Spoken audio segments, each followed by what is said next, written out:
Hi there. Welcome again to Theology Thursday. There are a lot of objections that people make to Christianity. Some of those objections are moral. They don't agree with the morality of Christianity. For some people, it's intellectual or philosophical. They just don't believe that there is a deity or that every religion's the same. For some people, it's very personal. They knew someone who claimed to be a Christian who didn't behave in a very Christ-like manner or maybe even mistreated or abused them. And so for them, that experience is their way of identifying Christianity. They don't want anything to do with it. For some people, let's face it, just some Christians oftentimes come off as very arrogant and pompous. We act like we're more pious and righteous and holier than thou and all that kind of stuff, always pointing at people and telling them how they ought to live as though somehow we've got it together and they don't, and just can come off very, very arrogant. And so that puts a lot of people off. But today I want to address one of those areas and a specific item within that area, and that is intellectual arguments against Christianity. And one that you hear often, and it's really picked up steam in recent years, is, well, the early church decided which books belonged in the Bible to push their own agenda. But there were lots of other gospels that describe the life of Jesus differently. So I want to address this issue of other gospels. Now, in our Bible, we have four gospels: Matthew, Mark, Luke, and John, which are a gospel just means a biography. So we have four biographies of Jesus, one written by Matthew, one written by Mark, one by Luke, and one by John. What's interesting is that Matthew and John were disciples, but Mark was not. He actually was trained by Peter, so much of what we find in the Gospel of Mark may well have come from Peter. And then Luke was a researcher and a companion of the Apostle Paul. And so Luke researched, so his is probably the most rigorous, historically speaking, because he did research by interviewing people and wrote his gospel, his life of Jesus. We have four accounts, life of Jesus, and on another Theology Thursday, I will deal with harmonizing all of those. But there are other gospels that were out there written about Jesus. And so I want to address these, and I want to address the primary ones that are raised. So from the 1st century BC, we really don't find gospels. We don't find a bunch of accounts of Jesus' life. Most of them come from a little bit later in the 100s AD. So like people that didn't know Jesus, weren't around when he was there, but maybe knew some of his first followers, and so they would have been like what we call maybe a second generation Christian. But there's something very interesting about some of these gospels we find, such as the Gospel of Thomas, which is one that gets raised quite a bit.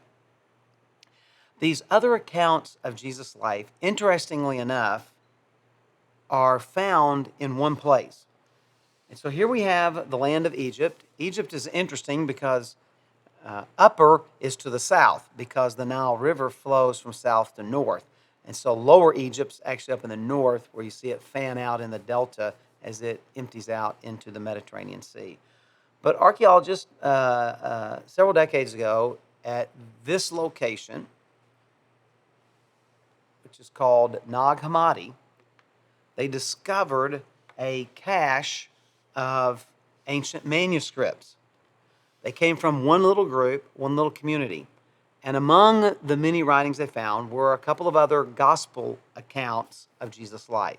But I want to talk a little bit about those gospel accounts, and I want to talk about why this is important. There was a movement that began early in Christianity, and it wasn't just among Christians, it was really among many Greeks and Romans, called Gnosticism. It comes from the Greek word to know. And the idea was that there is a secret knowledge, and to really understand the world, to understand God, to understand spiritual forces, you had to have this secret knowledge. And so many of the writings of the Gnostics begin with, "This is hidden knowledge," or "for those who know the secrets." Some kind of line like that. And so this is, these Gnostics then would kind of cloister up in groups. They would come up with these writings to advance their particular views, but they were always couched in dividing people into those who know and those who do not. Those who have the secret knowledge, not to make light of it, but those that know the secret handshake kind of thing. And so that was the idea behind Gnosticism. One of the fundamental tenets of Gnosticism is all material is evil and all spiritual is good. And so basically you're a spirit trapped inside of a body, or that Jesus never really had a body. He just appeared as though he had a body.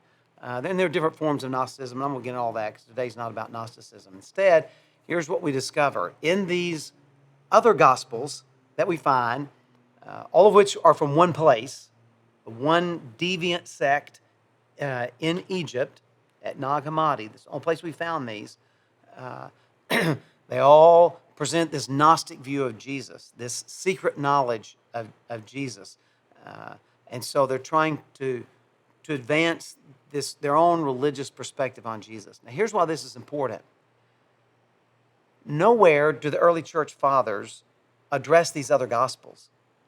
They were not popular. They weren't running around all over the place.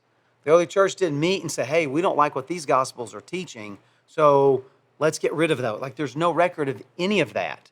As a matter of fact, there really was not a tremendous amount of discussion about the four gospels being a part of inspired scripture. It was pretty obvious and clear. They set up some criteria for books of the New Testament to get in.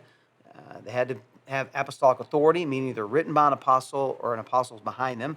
So Peter would be behind Mark, Paul would be behind Luke, and then, of course, Paul was an apostle, so his books get in under apostolic authority, and then there were some other requirements that had to be widely recognized by the churches of the day and some other things. And again, this isn't about how the New Testament was formed. What I want you to know is that when you hear someone say, hey, there were a bunch of other gospels, the early church just picked the ones to advance their own agenda, you can say, actually, that's not true. The early church recognized the four that were popular among all the churches, among all Christians, and those other gospels belonged to a break-off group that wrote them more than 100 years or 100 years after Jesus lived, and they were way down in Egypt, and it's a small little group, and the only records of those gospels we have are from there. They're not even talked about in the debates of the early church because everybody recognized that they were not true gospels. And so when someone says that, just don't argue with them, but help them understand that they've probably heard that somewhere, but it's a straw man argument. It just doesn't exist. Those other gospels are not really other gospels. Matter of fact, you might even have a family member who is not a Christian and throws that up at you, and you can say, well, reality is all of those were found in, or you can even address them this way. So I'm sure you're aware of this, that those other gospels, the only records of them anywhere are in one deviant community that have broken away from Christianity and developed a movement called Gnosticism. And so all those documents are found among a Gnostic community in Nag Hammadi. There's no record of them anywhere else. There's no record of the early church fathers debating on whether or not they should belong. There's no discussion, even among major divisions in the early church, which caused these councils to be brought together. This was never an issue. It was never an issue because the overwhelming majority of early Christianity was not even aware of these gospels. They were written by this small little group way down here, kind of on the fringes of where the known world was at that time. And so when you hear this argument that there were other gospels that tell a different version of Jesus, they're correct. There are other gospels that tell a different version of Jesus, but they were never recognized by anyone as even possibly being legitimate outside this small little group of people who, for whatever reason, buried these documents and then were discovered, a couple thousand years later. So if someone raised that issue, gently and kindly correct them that no, the early church did not debate whether or not to keep some and get rid of others. The early church recognized there were four gospels. They were most universally recognized by all the churches, and there were no other competing gospels that they decided to ditch because some agenda that they had. That just simply is not the case at all. So I just thought I would maybe try to help clarify that a little bit today, especially if you have anyone, maybe at work or friend or family member, who has raised this other gospels issue, to help you understand it's not really a legitimate critique of Christianity, because it's just simply not historically true. So here's hoping that you have read and lived by the four gospels that are found in the Bible. God bless you. Have a great day.